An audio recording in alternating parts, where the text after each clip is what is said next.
जय माता दी। नमस्कार दोस्तों, आपका हिंदी कहानी वैविशाली चैनल पर एक बार फिर से स्वागत है। दोस्तों, आज आहुई अष्टमी है। आप सभी को आहुई अष्टमी की हार्दिक शुभकामनाएं। आशा करती हूँ कि आप सभी माताएं और आप सभी की संतानें हमेशा सुखी और स्वस्थ रहें। दोस्तों, इस शुभ अवसर पर हमें अहोई अष्टमी की व्रत कथा का श्रवण अवश्य करना है। तो सभी इस कथा का श्रवण ध्यान पूर्वक करें। एक समय की बात है, एक साहूकार था जिसके 7 बेटे और 7 बहुएं थी। इस साहूकार की एक बेटी भी थी। साहूकार ने एक बेटी भी थी और दिवाली पर मायके आई थी। दिवाली से पहले दिए बनाने थे तो घर की 7 बहुएं दीपक के लिए मिट्टी लाने बाहर गई हुई थी। ऐसे में ननंद भी उनके साथ चली गई। दिवाली से पहले कार्तिक वदी अष्टमी को 7 बहुएं अपनी इकलौती ननंद के साथ जंगल में मिट्टी लेने गई थी। यहाँ से भी मिट्टी खोद रही थी, वहीं पर स्याऊ सेहे की मान थी। अचानक धोखे में मिट्टी खोदते समय ननंद के हाथ से सेही का बच्चा मर गया। इससे स्याऊ को गुस्सा आया और स्याऊ ने कहा कि मेरे बच्चे को तूने मारा, अब मैं तेरी कोख बांधूंगी। तब ननंद अपनी 7 भाभियों से प्रार्थना करने लगी कि तुम में से कोई मेरे बदले अपनी कोख बंधवा ले। सभी भाभियों ने अपनी कोख बंधवाने से मना कर दिया, लेकिन जो छोटी भाभी थी वो सोचने लगी, अगर मैं कोख ना बंधाऊंगी तो सासू जी नाराज हो जाएंगी। ऐसा सोचकर ननंद के बदले छोटी भाभी ने अपनी कोख को बंधवा लिया। उसके बाद जब उसे जो बच्चा होता वह 7 दिन बाद मर जाता। एक दिन साहूकार की स्त्री ने पंडित जी को बुलाकर पूछा कि क्या बात है, मेरी इस बहू की संतान 7वें दिन क्यों मर जाती है। तब पंडित जी ने बहू से कहा कि तुम काली सुरही गाय की पूजा किया करो। उन्होंने बताया कि दरअसल काली गाय स्याऊ माता की भाईली है। वह तेरी कोख छोड़े तो तेरा बच्चा जिएगा। छोटी बहू ने पूरी लगन से गाय की सेवा की। वो गौ माता के उठने से पहले ही वहां की सफाई कर जाती थी। एक दिन गौ माता बोली कि मेरे जागने से पहले कोई रोज मेरी सफाई कर जाता है, सो आज मैं देखूंगी कौन है।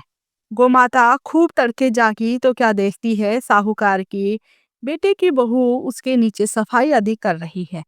इससे गौ माता प्रसन्न हुई और बोला कि मैं तुमसे बहुत प्रसन्न हूँ, तुझे जो चाहिए वो वर मांग लो मुझसे। तब साहूकार की बहू बोली कि स्याऊ माता तुम्हारी भाईली है, तुम्हारी बहन है, और उन्होंने मेरी कोख बांध रखी है, उनसे मेरी कोख को खुलवा दीजिए।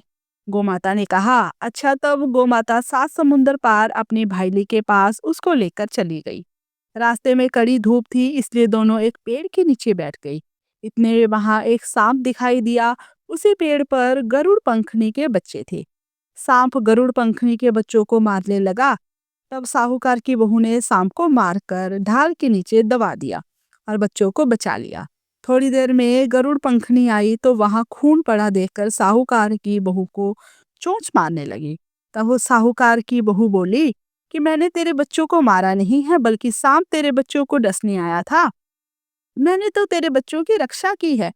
इससे गरुड़ पंखनी खुश हुई और बोली कि क्या मांगती हो, जो मांगोगी वो मिलेगा। वह बोली 7 समुंदर पार स्याऊ माता रहती है, मुझे तू उनके पास पहुंचा दे। तब गरुड़ पंखनी के दोनों को अपनी पीठ पर बैठाकर स्याऊ माता के पास पहुंचा दिया। स्याऊ माता उन्हें देखकर बोली कि आ बहन, बहुत दिनों बाद आई। फिर कहने लगी कि बहन मेरे सिर में जूं पड़ गई है। अब सुरी के कहने पर साहूकार की बहू ने सारी की सारी जुएं निकाल दी। इस पर स्याऊ माता प्रसन्न होकर बोली कि तेरे 7 बेटे और 7 बहुएं हो। साहूकार जी बोले कि मेरा तो एक भी बेटा नहीं, 7 कहाँ से होंगे। स्याऊ माता बोली वचन दिया, वचन से फिरूं तो धोबी के कुन पर ककरी हूँ। तब साहूकार की बहू बोली माता मेरी कोख तो तुम्हारे पास बंद पड़ी है।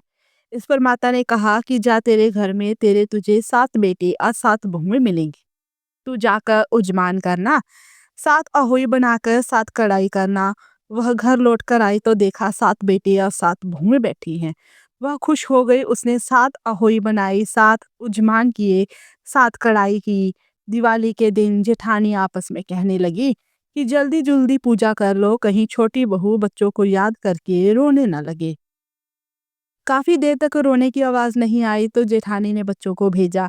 बच्चों ने देखा और वापस जाकर कहा कि चाची तो कुछ मान रही है।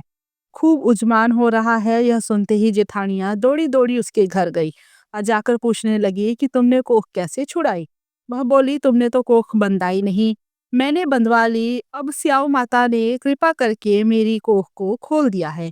स्याऊ माता ने जिस प्रकार उस साहूकार की बहू की कोख खोली, उसी प्रकार हमारी भी खोलिए, सबकी खोलिए, कहने वाले की तथा हुंकार भरने वाले तथा परिवार की सभी की कोख खोलिए। सभी कोई संतान की रक्षा करें और सभी की संतान सुखी जो है जीवन यापन अपना करे।